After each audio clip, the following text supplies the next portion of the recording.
like to introduce a fellow Larson, Dr. Piper, who has a lot of great things to say. And I just appreciate him volunteering his time.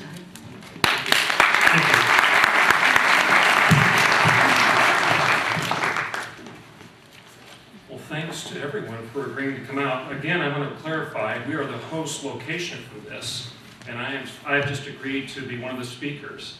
But the ladies here coordinated everything, and we owe them a round of applause for all the hard work. Amen. A couple of introductory comments. I do not consider myself an expert on the details of Common Core. In fact, I'm late coming to the party, if you will. I was reluctant to get involved at first because I also recognize there are a lot of good people who have different opinions on what good education should be. And I'm not presumptuous enough to assume that everybody in this room agrees or disagrees on whether or not Common Core is good or bad. But I am enough of an educator and enough of a believer in the liberal arts of education, in the liberty and the liberation that the liberal arts represents, that this is what a good education is about. It's coming together and talking about ideas and having the freedom to agree and disagree and then decide who's right and who's wrong, what's true and what's false. That's good education, and that's why I finally entered into the Common Core debate. I felt that Jenny was being ignored, to be quite frank. She had come to my office, well over a year ago, and I kind of ignored her because I didn't have the time. But the more I heard of the concerns of Common Core, the more sense those concerns made to me, and I felt whether Jenny was right or whether she was wrong, and whether her partners in opposition to Common Core were right or wrong, they deserve to be heard. Because if it's true, it's true. If it's not, it's not. Let them state their case. Amen. And anybody who wants to shut that down doesn't believe in good education, in my view. Amen. Amen. Now, that's the spirit with which I approach you tonight. So I'm going to ask you to think about the power of ideas. Again, I'm not going to get into the weeds about Common Core. I'm going to ask you to consider a couple different ideas and what you think of the difference in those ideas. Then I'm going to share 4 stories with you very quickly, and then I'm going to read a portion of a speech that I gave with Jenny down at the Capitol. By the way, I've participated in 2 debates with her. Now, she was on the same side with me as we debated others. And I've never seen anybody beat her. They may disagree, but they haven't refuted her points effectively. So if she's wrong, they have not successfully proved that in my mind. I consider her very well informed on the details. Again, I'm not going to get into those. Richard Weaver, in his 1947 work, Ideas Matter, said this: ideas matter. Ideas have consequences. Ideas lead somewhere. There's no such thing as a neutral idea.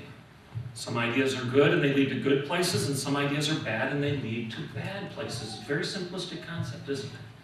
But we are human beings, and part of what makes us human and a being, as opposed to an animal, is our ideas. We think, we argue, we debate. When you were driving up here this afternoon, did you see the cows arguing out in the field? They don't do that because they're not human beings. They were not created in the image of God, and therefore they don't have that rational capacity that you and I share. That's why we can get engaged in a good disagreement, because we're human. Ideas matter. Some ideas are good and some ideas are bad. Now think of the difference between these ideas. Education for information versus education for literature and literacy. Education for a career or education for character. Education to pass a test or education to embrace the truth. Education that allows you to achieve what's common, or education that frees you up to pursue the exceptional. Education that pursues research and education that pursues what's right. You see, a lot of the differences in these terms would be what C.S. Lewis said: brass is more easily mistaken for gold than is clay. It's not that the lesser idea is the dirt or the clay or the garbage. It's just we shouldn't be too easily satisfied with brass, the shiny stuff that isn't yet gold. Information isn't bad, but it's not literature. A career isn't bad, we all need one, but don't you think you should have an education that gives you character so that you can perform that career honestly and justly and fairly and relate to other people as an honest human being? Commonality I consider to be an inferior, brassy, if you will, concept. Exceptionality is gold. Really what we're debating today, in my view, is the difference between the Germanic model and the British model. The United States model of higher education, of education in general, was founded on the British model. And the British model was an education for a free man, a free people. It was a liberal education. The classical liberal believed in liberty and liberation. You're all liberals if you didn't know that. Okay, we'll get into that in a minute. I'm going to tell you 4 stories. 4 stories, quickly, and then I'm going to read about a 4-minute statement to you. 2 debates, 1 governor, and 1 university catalog. Debate number 1. Jenny and I were debating down in Tulsa, I believe it was this summer, and we debated Brian Hunt and Chris Bench. 2 good men, they're good men. They may even vote the same way I vote. I suspect they may. Neither one of them are professional educators, I might add. And not to be pedantic or arrogant, but I am. And so is Jenny. And if we're going to talk about education, I'd like to at least receive some due respect that I might just know a little bit about what I'm talking about. Amen. Now, Brian Hunt at one time became very, very exasperated with something that I said because I kept emphasizing, and Jenny probably did too, I don't want to steal her thunder, but I kept emphasizing that education, the best education, is local education. And that the best education of local education is education from the parents to the kid. That parents have the ultimate responsibility, and then the local community does, and then the local community assigns that or delegates that responsibility to its teachers and its school board. And that's good education. And the higher up the ladder you go, the worse the education becomes. Give the local communities, the parents and the families, and the local teachers the freedom to educate their kids. That seemed to make sense to me. The first story is the response from Mr. Hunt, who has served on the school board in Tulsa, I believe, if I remember correctly. And then, I'm not kidding, he said this. Dr. Piper, you've emphasized local education. Like he wanted to say ad nauseum, because I wouldn't let it go. You've emphasized local education as being the best education. And this is a quote. Do you really believe, Dr. Piper, that that type of local control could be assumed responsibly by communities like Hugo and Sallisaw? And there was a gasp in the room. I'm being serious, this is not facetious. I felt sorry for the man because everybody just had a gasp of disgust. Because what he just said is those poor, stupid souls in Hugo and Sallisaw aren't smart enough to educate their own children. And those dumb teachers in Hugo and Sallisaw aren't well educated enough to decide what's good and what's bad and what's right and what's wrong. They need to be told by somebody that's smarter than them. Because Hugo and Sallisaw can't do it on their own. I find that disturbing, and so should you. My response, by the way, was, well, Mr. Hunt, the last I know is those poor, stupid, homeschooled families in Hugo and Sallisaw are doing a lot better job at educating their kids than the poor souls that are subjected to your crappy education. Second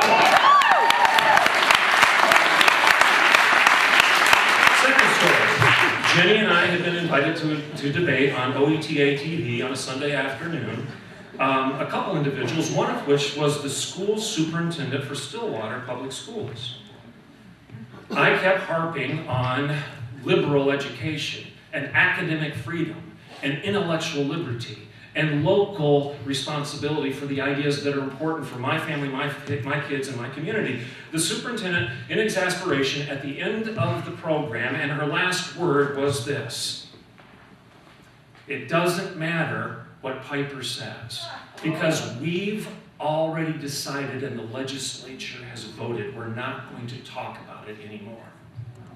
Now, she could not have made my point or yours any better, because what she just said is her ideas are worthy of discussion and worthy of being taught, but mine aren't.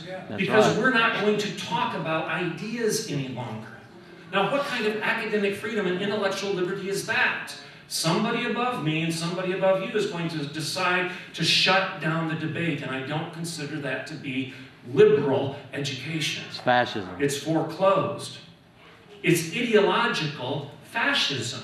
I'm going to use your word right now. Now be careful how you use that. I'm not contending that there's a political agenda there. But do you know what a fascist is? Do you know where the word fascism comes from? It comes from a binding of sticks together into a controlled and strong bond.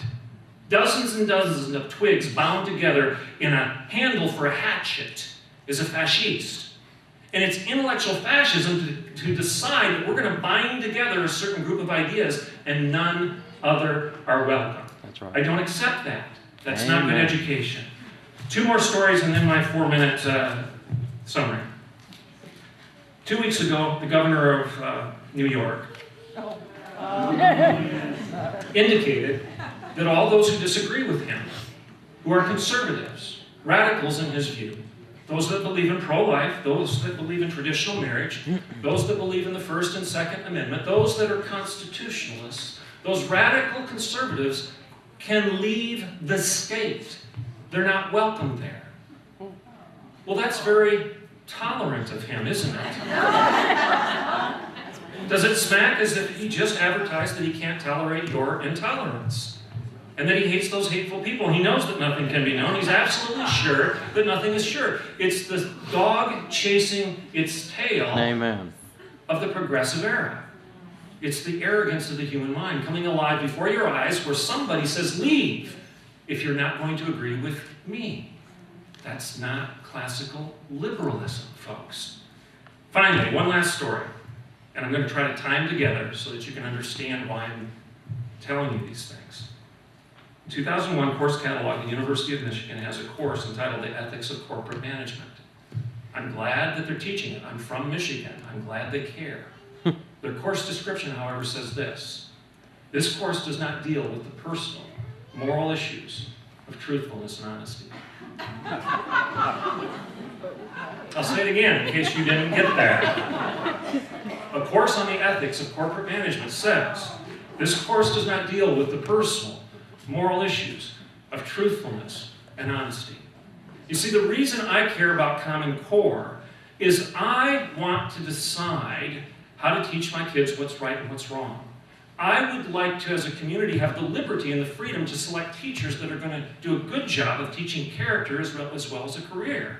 That's right. I would like these teachers to have the liberty and the intellectual freedom and the academic integrity to delve into the classics and literature rather than just passing on information. And I would like them to pursue the exceptional rather than the common. Amen. I would like to have the liberty within the state of Oklahoma that anybody can come here, whether you're Mormon, Mennonite, Muslim, or Methodist, and express your ideas because the First Amendment protects you Amen. and allows you to do that. I may not agree with you theologically, but you should have the freedom to express yourself. As Thomas Jefferson said, if it doesn't break my leg or pick my pocket, what do I care? Amen. That's liberty. That's constitutional liberty. Brian Hunt doesn't want to give you the local authority if you're from Hugo and Salazar. The school superintendent of Stillwater says we've already discussed these ideas and we're not going to do so anymore. Andrew Cuomo says leave his state if you disagree with him, and the University of Michigan doesn't even care to discuss ethics within those personal moral issues of truthfulness and honesty. Ideas have consequences, and these are bad ideas. And I don't want some elite individual in San Francisco or New York City or Washington, D.C. or Wichita or Oklahoma City telling me what to think or how to teach my kids. I'm going to read this to you and then I'll be quiet. Good education, classical liberal education, is one that in its purest form, paradoxically, is a balance of confidence and humility. Our confidence must be in the truth, which is the only reliable foundation for liberty. Only truth breaks the bonds of oppression. Only truth silences the arrogant. Only truth overpowers the despot. Only truth gives us the freedom to bring all ideas to the public square with the confidence that in the end we will keep those ideas that are good and get rid of those ideas that are bad. Our humility, however, must be in ourselves. We must remember that our Creator laughs at our wisdom, and our wisdom is no better than His foolishness. A truly educated person understands such a balance of confidence and humility. Confidence concerning God's ways, and humility concerning our own. Remember what Os Guinness has told us. All truth is true, even if no one believes it, and all falsehood is false, even if everyone believes it. Truth is true, and that's just the end of it. Human consent has nothing to do with it. Nothing to do with what is true. We will only find truth when we place our confidence in it, and not in what pedantic pedagogues declare to be common. This is why I'm against Common Core. I'm against it because I believe in academic freedom. Freedom to pursue the uncommon, the exceptional, the unpopular, and freedom to not be constrained by the consensus or the crowd. I'm against Common Core because I believe in intellectual integrity, the integration of head and heart and fact and faith that is directed by the student's thirst for truth and not the state's hunger for control. I'm against Common Core because I believe in the liberal arts, in liberty and liberation, a free mind and a free man rather than one held in bondage by politics and power and what is popular or common. I'm against Common Core because I believe in the humility of the student rather than the arrogance of the state. I'm against Common Core because I refuse to celebrate the mindless march of lemmings careening over a cliff of commonality. I'm against Common Core because I'm tired. I'm so very tired of the politically correct and boringly predictable ad hominem attacks on the questioning voice such as mine. And I'm tired of the obvious ad populum fallacy implicit in the word common. I'm against Common Core because of the intellectual mediocrity that has already resulted in many of its proponents not understanding the thing I just said. Amen.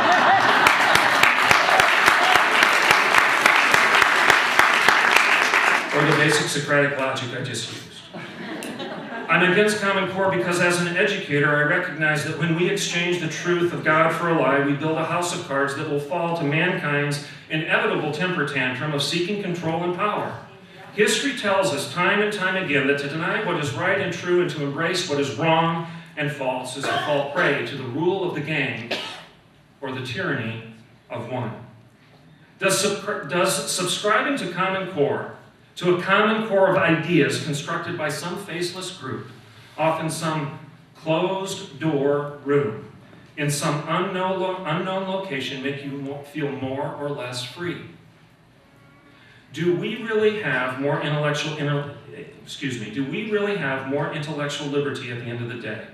Or are we becoming more and more enslaved by the constructs of what the Germans call the Übermensch, Supermen, the power brokers, the elites, the fittest, if you will, who have survived in the political arenas of campaigns or college campuses? Are we free to live and think and believe within the boundaries and beauties of the classical liberal arts? Or are we becoming more and more bound by groupthink and political correctness and the commonality of what's popular? I'm against Common Core because, as a classical liberal and a confident conservative, I am driven by a hunger for answers rather than the protection of opinions. And I want an education that is not subject to the ebb and flow of personal agendas or political fads. I'm against Common Core because I believe in freedom. Freedom of thought and freedom of expression and freedom to dissent.